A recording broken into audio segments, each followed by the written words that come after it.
and love. My name is Sarina Leah Mantle, and I run my label Wild Suga, which is a handmade fashion and arts lifestyle label. Wild Suga started from a desperate need to be self-reliant. When I was about 17, I started to want to know my identity and culture, and I was hearing names pop up like Marcus Garvey and other people who had this strong sense of self and self-belief in owning their businesses, or just having a strong self-reliance energy.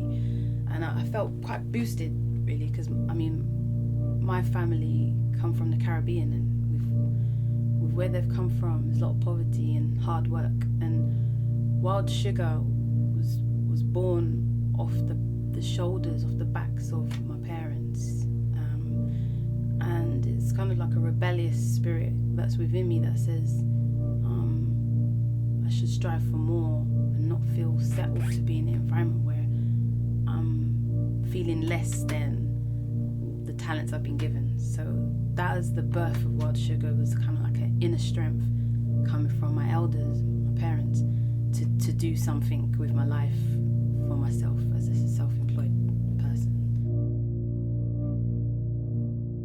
So Wild Suga was based on a type of woman.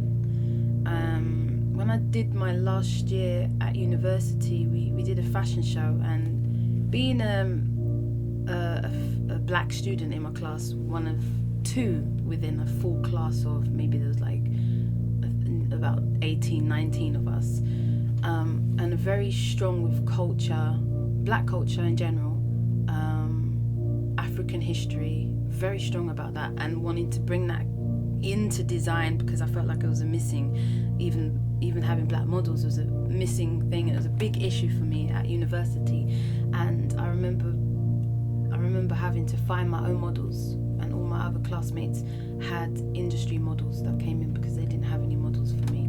And that was the first point that I understood what my question was, like who that woman was and why it was important for me to identify with this woman in my designs.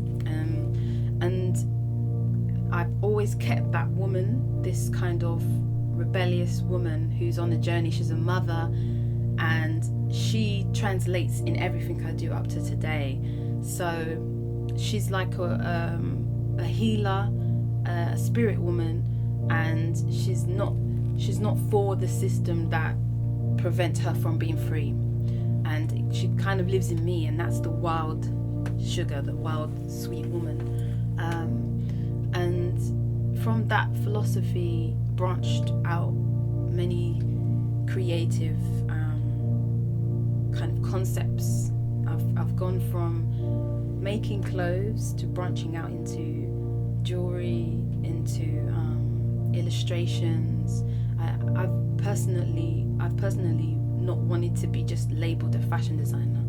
I'm coming back to just artist, multidisciplinary artist that loves textiles, print, everything combined even, which comes back to the same wild spirit, And I think with Wild Suga, it's a very spiritual brand in the sense that there has to be a message behind what I'm conveying behind everything that I do. So if it's an illustration of a hand with some kind of spiritual devotion rays coming out of it, and meaning within the hand, there's patterns, it's linked to henna, it's linked to India, it's linked to mudras.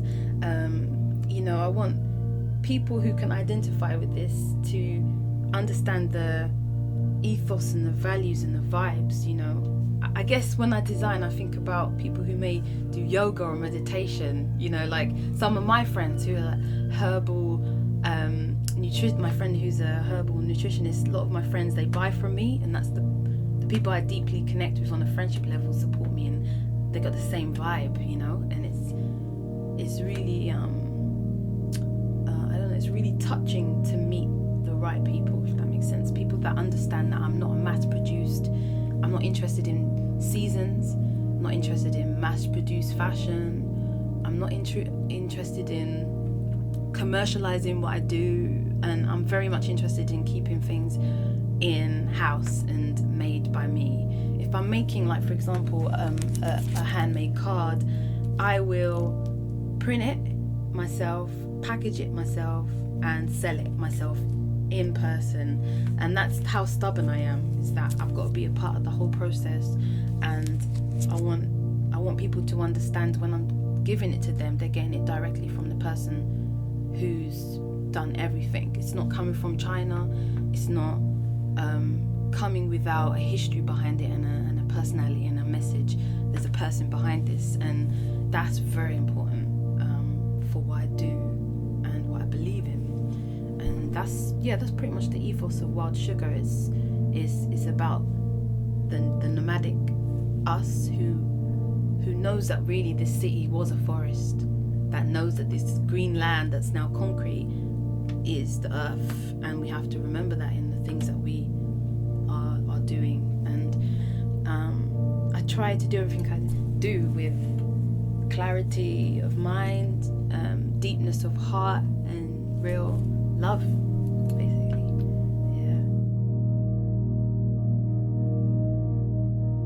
Yeah, I mean, for me there's a very big importance of how we communicate with what we wear and what it means to us, and whether we had an input in it, or, you know, the average person would have no input in what they wear in Western society, in terms of maybe adding a zip to it, or a detail, or a craftsmanship within what they wear. And it's natural now, you know, but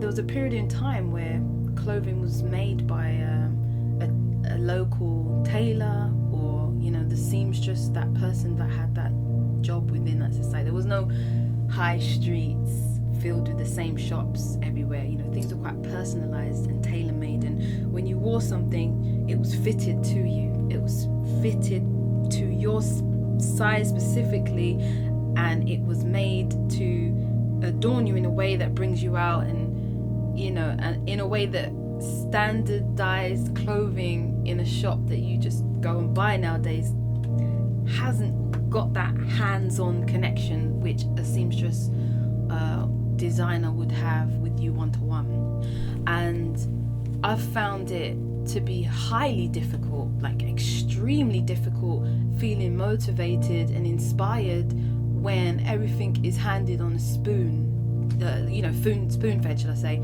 handed to you so easily, just like that. You just walk into a high street shop and you get what you want, bam, bam, bam. There's no that process of time. It takes time to do something. It's just been wiped out, and there's a whole unrealistic concept of getting things just like that. And actually, I think that's a big problem with on a lot of the young people's mind states nowadays, because they think that everything can just come to them just like that. You know, they don't have to put time and effort into things. Some of the young people, not all, but I feel that that's a missing connection between the maker and the person that's bought it, and that kind of process and respect for hand craftsmanship. So, I feel that that's been one of the hardest challenges for me, and one of the biggest struggles is having a vision for something that I believe in, and not feeling weighed down by the fact that everything around me doesn't follow that same formula, you know, whether it's the whole handmade process versus mass produce, you know, and the craftsmanship of me doing it as opposed to sourcing it out to someone else to make it for me. I make everything. And I hope that it doesn't come to a point where I'm forced to do anything that compromises what I believe in. I don't feel that it will. I've been really strong with what I believe in for a long time. Maybe I'll have like an in-house seamstress that works with me closely one-to-one on a real level, because it's hard for me to sew everything by myself. But I'm talking about British made here in London. It's not in India, in Africa, China, wherever it's here, it's by me. So that's really, it's a very sort of deep thing to say, because it's missed. It's not always understood, you know, what it means to make yourself, to make by yourself, to make in a quiet space, in solitude, and share that with someone.